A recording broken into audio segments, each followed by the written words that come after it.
किशोरी जी स्वयं तो दही बेचने नहीं जाती, पर सब सखियां जाती है तो किशोरी जी सोचे पूरे दिन अकेली मैं कहा करूंगी, तो मैं भी इनके संग चली जाऊं। तो आज सब सखियन के संग दही बेचन के काजे सब गोपी जा रही हैं और किशोरी जी उनके साथ यमुना पल्ली पार गई। अब यमुना पल्ली पार गई, वादना ऐसा योग बनो कि कोई दही खरीदे वारो आयो ही नहीं, दही विक्रय भयो ही नहीं। शाम को समय है गयो, किशोरी जी ने सब सखीन से कही अच्छा अब चलो, वापस चलो, ज्यादा रात्रि है जाएगी, विलंब है जाएगा, कीर्ति मैया फिर बहुत डांटे, चलो वापस चलो। जैसे ही वापस जावे को तैयार भई, यमुना जी के तट पर पहुंची।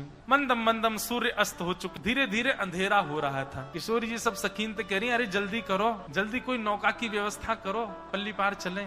श्यामाजू आप विराजो, हम देखें कोई नौका मिले तो आपको बताएंगी। सखियां सब ऊपर चढ़ चढ़ करके और महाराज यमुना के तट पर देखें, पर दूर दूर तक कोई नौका दिखाई नहीं दी। हे श्यामाजू, आज तो श्री यमुना जी ने हमारी परीक्षा ले ली है, दूर दूर तक एक भी नौका नहीं है और ना ही कोई नौका चलावे वारो दिख रहा है। हे श्यामाजू कहा करें? अरे ऐसे मत करो, कीर्ति मैया बहुत डांटेगी। अरे पिताजी बड़े व्याकुल है रहे होंगे, मुझको जल्दी पहुंचना है घर, मैं काई को आ गई तुम लोगन के संग, आज ना आती तो ठीक रहता। अरे जब जमुना पल्ली पार जानो तो मैं क्यों आई, वहीं के वहीं रही आती। बेचारे पिताजी ढूंढ रहे होंगे, चिंता कर रहे होंगे कहाँ चली गई श्यामा। अरे आप चिंता मत करो, हम फिर से देखें कोई नौका मिले तो। सखीन ने जाकर के फिर से देखी, इतने में ही एक नेक्सी सी नौका में, और नेक्से से गोपाल जी बढ़िया सुंदर वस्त्र पहने, ऊंची धोती पहने, सिर पर ढांटो बांधे, छोटी सी अपनी नौका वहीं अकेले ही चला रहे। ठाकुर जी अपनी नौका चला रहे हैं, छोटी सी नौका, नेक्से से बटुआ से ठाकुर जी। इतनी बड़ी नौका है कि ठाकुर जी जैसो एक और आ जाएगा, बस से ज्यादा जगह नहीं है नौका में। अकेले ठाकुर जी चला रहे हैं, इतने में ही गोपी ने ऊपर से देखो थोड़ी थोड़ी शाम ढल गई है, और शाम ढलवे पे नौका तो दिख रही है लेकिन नौका चलावे वारो ना दिख रहा। ठाकुर जी शाम में विलीन है गए। अरे श्यामाजू एक नौका तो दिखाई दे रही है छोटी सी, और वह नौका में गदमदरा सो छोरा और बैठो है। श्री जी बोली कछु करो, कैसी करो, कोई भी उपाय करो, नौका बुलाओ, मोकू जल्दी ब्रह्मानु जी के पास पहुंचना, मैया बाबा बड़ी चिंता में होंगे। आप चिंता मत करो, हम अभी बुलावे। सब गोपी गई, गोपी जाकर के सब अटारी चिल्लाने लगी, ओ मल्हा के, ओ नाव चलावे वाले, जल्दी अपनी नौका लेके आ यहाँ पे। ठाकुर जी धीमे धीमे नौका चला रहे, नौका चला रहे तो रुक गए, और रुक करके एक बार देखी और देख करके फिर दूसरी तरफ देख करके अपनी नौका चलाने लगे। गोपी बोली बड़े अहम में बैठो ही तो नौका वारो, देख क्यों मुंह फिर ले अपना। ओ भैया नौका वारे, ओ मल्हा के, नेक अपनी नौका लेके आ जल्दी इस पार, हमारी श्यामाजू पार करेंगी। ठाकुर जी बोले पहले तमीज से बोल ले, मल्हा के चिल्ला रही, कोई मल्हा को थोड़ी हूँ मैं कोई नाव चलावे वाला हूँ यहाँ पे। जी मेरी नौका है, मेरी खुद की नौका है, मेरे बाबा ने छोटी सी मोकू बनवाई है, यहाँ मैं बैठ के कभी कभी जमुना जी की सैर करूं मैं, कोई आर पार करवे वारो कोई मल्हा ना हूं मैं। कहाँ से आ गई है जोर जोर चिल्ला रही मल्हा के। ठाकुर जी की बात सुन करके गोपी बोली अरे ये तो मान कर रो है, रूठ रो है। दूसरी गोपी बोली अरे कैसे श्यामाजू को पार करनो भैया, दूसरी नौका दिख नहीं रही है, जय को बुलाओ, ने प्रेम से बुला लो। गोपी सब कहने लगे अरे मल्हा के, ओ गदमदरा से कारिया, अपनी नेक्सी सी नौका लेके इतकू आजा। प्रेम से जब बुलाने लगे, ठाकुर जी बोले नेक देख के तो आऊं, कहाँ है रो, चल दो। अब नेक्सी सी अपनी नौका ठाकुर जी वाकू ले करके, और कभी तो वह खूब तेज गति से चलाने लग जाएं, और तेज से चलाते चलाते कभी कभी ठाकुर जी रुक जाएं, पतवार को धर दें और अपने हाथ पामन ने फैला के भाई में सो जाएं।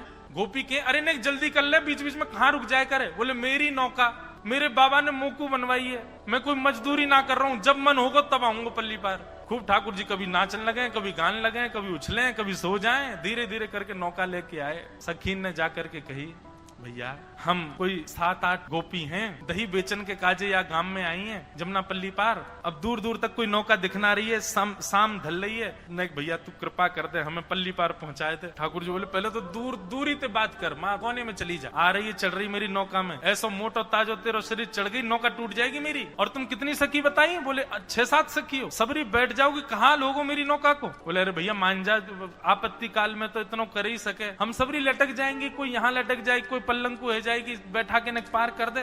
ठाकुर जी बोले मैं ना कर रहा हूं पार, अब यहाँ ठाकुर जी नाम में ना बैठाऊंगा। और जैसे ठाकुर जी अपने नाम में बैठ के जान लगे, सबरी नाम पकड़ ले, अरे अरे तेरे हाथ पांव जोड़े भैया मत जावे। इतने में किशोरी जी ने मन में विचार किया, इतनी देर है गई, ये कहाँ बातचीत चल रही है, न चल के तो देखूं, तो हमारी टीले के पीछे से श्री जी अब चढ़ करके आ रही है वहां की तरफ। और जैसे ही टीले के ऊपर किशोरी जी पधारी, लड़ते झगड़ते ठाकुर जी ने एक दृष्टि से नेक श्री जी को देखो। श्री जी को देखते ही ठाकुर जी की ना हाँ में परिवर्तित होने लगी। ए भैया तेरे हाथ पांव जोड़ रहे हैं, पार कर दे। अच्छा अच्छा अच्छा ठीक है कर तो दूंगो, लेकिन पहले मोकू सबरी सखी आके दिखाओ तुम्हारो शरीर कैसो है, और तुम्हारो कहीं वजन ज्यादा भयो तो मैं ना बैठाऊंगा अपनी नाव में, मेरी बाबा ने बनवाई है मेरे काज नाव, ऐसे थोड़ी सबन को बैठा लूंगा। सब सखियां आई हैं और किशोरी जी तो वहीं पीछे खड़ी है, वो स्वामिनी है, वो अपनो थोड़ी बतावेंगी कि मेरो अंग प्रत्यंग मेरो शरीर कैसो। सब सखी आकर के कह रही हैं ठाकुर जी सबन को देख के, तू तो बहुत मोटी है, कौन है जातो है ना, तू तो डूब के जाइयो, और सुन तू पल्ली पार जाग करेगी का, तू डूब ही जाए में, इतना भारी शरीर लेके डोल रही है, ब्रजमंडल पे श्रम दे रही है, चल पलंग को जा। दूसरी को भी आई, बोले बड़ी बूढ़ी है गई, अब तेरे बाट निहार रहे हैं वहां पे, शमशान चली जा तू तो यहीं से सीधी, कहा करेगी पार जाके। सब गोपीन को ठाकुर जी रिजेक्ट करते जा रहे हैं और श्री जी वहीं खड़ी। ठाकुर जी बोले क्यों नजर हटना रही ना मोते, कहा बताऊं ऐसा मलूक हूं मैं, जो देख ले वो देख तो ही रह जाए। ललता विशाखा बोली तू सुन, तू बात न मत बनावे, बस जा काम को आ बाइक कर दे, हमारी श्रीजू को बैठा नौका में पार कर दे पल्लंग को। ठाकुर जी बोले पहले एक काम होएगा। बोले अब कहा होएगा?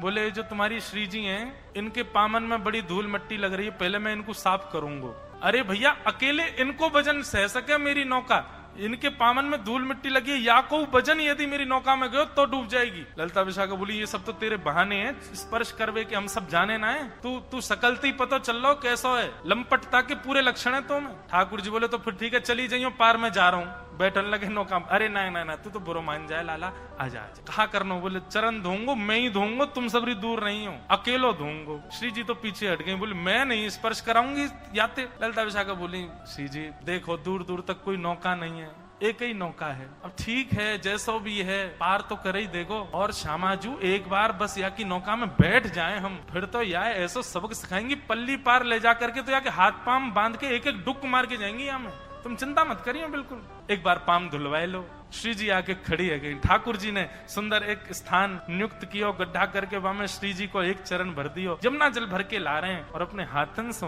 ठाकुर जी श्री जी के चरण स्पर्श करके धो रहे हैं। किशोरी जी अपने आप को संभाल रही हैं। ललता विशाखा ने किशोरी जी को ऐसे अपनो कंधा देवे आमे, ठाकुर जी के दूर कोई स्पर्श मत करियो, मैं अभी चरण धो रहा हूँ, और चरण धोते समय यदि कोई और ने इनको स्पर्श किया तो ऐसा मानो जाएगा कि मैंने वाक्य चरण भी स्पर्श किए का, और तुम सबन के स्पर्श नहीं करूंगा, तुम स्पर्श के योग्य नहीं हो, मैं तो इन्हीं के करूंगा, या हमारे दूर रहो। श्री जी बोली अरे बाबड़े में गिर जाऊंगी फिर क्या करेगो? ठाकुर जी मंद मुस्काए बोले अरे आप भी बोलना जानो का, इतनी देर रह गई बोले ही नहीं रही हो, चलो स्वर तो निकलो, एक काम करो ना, मैंने ऐसी बढ़िया पाग पहनी है जड़ी की, यहाँ पे अपने ने हाथ रख दो, दोनों हाथन को रख के बढ़िया खड़ी है, जाओ धो लो आपके चरण। किशोरी जी खड़ी है, दोनों हस्त कमल रख के ठाकुर ने अपने पाम भी आगे कर दिए, हमारे धो देने। ठाकुर जी बोले तुम तो पीछे ही रहो, आ गई है बात बनामती, आओ आओ श्यामा जी आप विराजो यहाँ में, नौका में बैठो मेरी, सब लोग पीछे रही हो, कोई मत आ जाइयो, मेरी नौका डूब जाएगी नहीं। गए जी विराज गए, ठाकुर जी बैठ गए। अब किशोरी जी कहाँ है? ठाकुर जी की तरफ कमर करके बैठी है, मतलब नौका के दो छोड़ हो, में एक छोड़ में तो चलावे वारो बैठे और एक छोड़ में यात्री बैठे, और तो किशोरी जी दूसरे छोड़ में बैठी है और दूसरी छोड़ में भी पल्ली तरफ मुंह करके बैठी है। किशोरी जी बैठ गए। अब ठाकुर जी ने जबरदस्ती अपनी पतवार जो है वो जमुना जी के भीतर रज में फंसा रखी है, और ठाकुर जी वहां पे ऊपर लद रहे हैं, जोर से खींच रहे हैं। बोले अरे ये नौका तो आगे ही ना बढ़ रही। ललता विशाखा आदि सब भारतीय बोली अब बैठ गई है, श्यामाजू ले जा पल्ली पार। बोले अरे बढ़ना रही है जे आगे, क्यों ना बढ़ रही? बोले तुम्हारी जो स्वामिनी बैठी है गलत बैठी है जे। बोले मतलब? बोले अरे तुम न जानो नौका जो है का वो वायु के प्रवाह से चले, अब पल्ली तरफ मेरी नौका को मुख रहेगा वो चलेगी, वही तरफ तुम्हारी स्वामिनी जो श्वास ले रही है तो वायु टकरा जाएगी, नौका कैसे बढ़ेगी आगे? इनते कहो मेरी तरफ मुंह करके बैठ। शाखा बोली जे कौन सा तर्क है लाला तेरो? बोले मेरो तर्क यही है, मेरी नौका ऐसे चलेगी, इनते कहो इधर की तरफ मुंह करके बैठे तब नौका बढ़े। किशोरी जी तो इशारों करे मैं उतर के आ रही हूँ बाहर, सब कह नहीं आप बैठी रहो, नेकी तो बात है, कहा करना पल्ली पार जाके ये अपने घर हम अपने घर, हमारो कहा मतलब ही आते। विपरीत स्थिति में सबको बाप बनाना पड़े, श्यामाजू बैठ जाओ। किशोरी जी ठाकुर जी की तरफ मुंह करके बैठ गई, लेकिन मुंह की भौं चढ़ा रखी है, भौं चढ़ा रखी है, प्रेम भर के नहीं देख रही हैं। ठाकुर जी ने नौका नेक बाहर लाई, और जैसे ही नौका जमुना जी में पहुंची इतने में तो सब सखीन ने धावो बोल दियो, दौड़ करके गई, कोई कहीं ते कोई कहीं ते, और सबरी चढ़ गई वहां में नौका में। जाकू जहां जगह मिली वहीं सबरी चढ़ चढ़ के बैठ गई, और कई तो ठाकुर जी गोद में जाके बैठ गई। ठाकुर जी बोले दारी तुम मैं ऐसी लात मारूंगा गिरोगी जाके जमुना जी में, कैसे चढ़ गई, मेरी नौका डूब जाएगी। बोले ना डूब रही, अब सुन अब बीच में पहुंच गए, हम डूबी तो तू ले चलेंगी संग में, अब चुपचाप हमें पार करा दे पल्लंग को। बैठ गई सबरी। ठाकुर जी कह रहे हैं कहा करूं, कैसे करूं, मेरा तो मन ही ना लग रहा। चलाते चलाते ठाकुर जी ने अपनी पतवार रोक दी और रोक करके अपने पाम ऊपर करके ठाकुर जी तो पौड़ गए। सब गोपी मुनि देख बीच नौका में ले आया है जमुना जी में और यहाँ आके देख नौका रोक दी है। सब सखी बोली अब कहा भयो। ठाकुर जी बोले तुम कहा जानो, नौका चलावे में कितना श्रम होवे, भूख लग रही है मुंह बहुत जोर से, अब मुझ को भोजन चाहिए, भोजन मिलेगा तो नौका पल्ली पार होएगी, और भोजन नहीं मिलेगा तो कैसे जाऊंगा पल्ली पार, मेरा श्रम हो जाएगा। तुम लोगन पे चलानी आवे ना है, चलाने वालों जानकार केवल मैं ही हूं, मोह लगी है भूख, पहले मैं भोजन कराओ। सखी बोल अब बीच जमुना जी में तुमको भोजन कहां से लामे? अरे मेरा भोजन तो तुम्हारे पास ही है, ये जितनी तुम पे दही और मक्खन आदि सब रखे जी मेरा भोजन है, कराओ मुझे। सब सखियन ने अपनी अपनी हंडी ले जाके धर दी, बोले ले पाले या कछु छोड़ मत दियो, नहीं पल्ली पार उतर के कहूँ कहीं कहे कि कछु धन दो, या तो बढ़िया तू दही दूध घी ये सब खा ले। ठाकुर जी बोले हम्बे मैं छोटा सा लाला हूँ अपनी मैया को, और मैं अपने हाथ से ना पाऊं, मैया बैठा के गोद में अपने हाथ से पवावे मोकू, अरे मुँह आवे ही ना, नेक नेक से छोटे छोटे से मेरे हाथ मुंह पे तो पानो ही ना आवे। सखी बोली तो तू कहा सोच रहा, हम तो पवाएंगी अपने हाथन से, हम तेरे तेरे तेरे मुंह में खवाएंगे ये सब। ठाकुर जी बोले राम राम राम राम,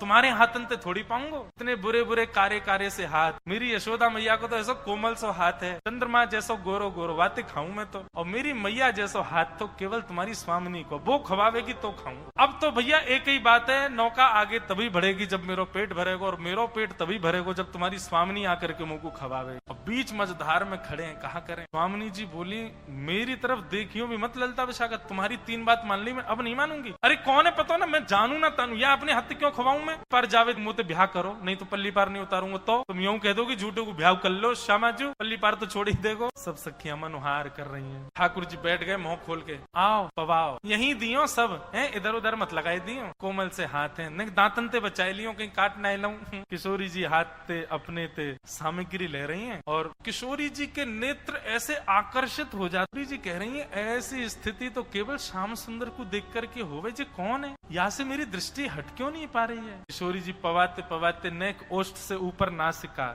जैसे ही ठाकुर जी के नेत्रन में देखो है आकर्षित कर रहे हैं, और वहां में भी मंद मंद मुस्कुराते हुए ठाकुर जी श्यामाजू को देख रहे हैं। श्री जी को रोम रोम पुलकित है गयो, नेत्रन से अविरल अश्रुधार गिरने लगी, मन रूपी मयूर नृत्य करने लगो। जी किशोरी जी को देख रहे हैं, किशोरी जी ठाकुर जी को देख रही हैं, पीछे खड़ी सब सखियां मन में विचार कर रही हैं, जी कहा भयो भैया ये स्तब्ध क्यों है गए दोनों। ललता विशाखा ने जाकर के किशोरी जी को नेक चेतायो, तब श्यामाजू को नेक होश आयो, होश आती अपने आंख मीड़न लगी, बोले नहीं नहीं नहीं श्याम सुंदर नहीं है, श्याम, अरे मुझे ऐसा लगी श्याम सुंदर तो नहीं, अरे इतना बुरा श्याम सुंदर, श्याम सुंदर तो बड़ा सुंदर है श्री जी, श्याम सुंदर थोड़े ही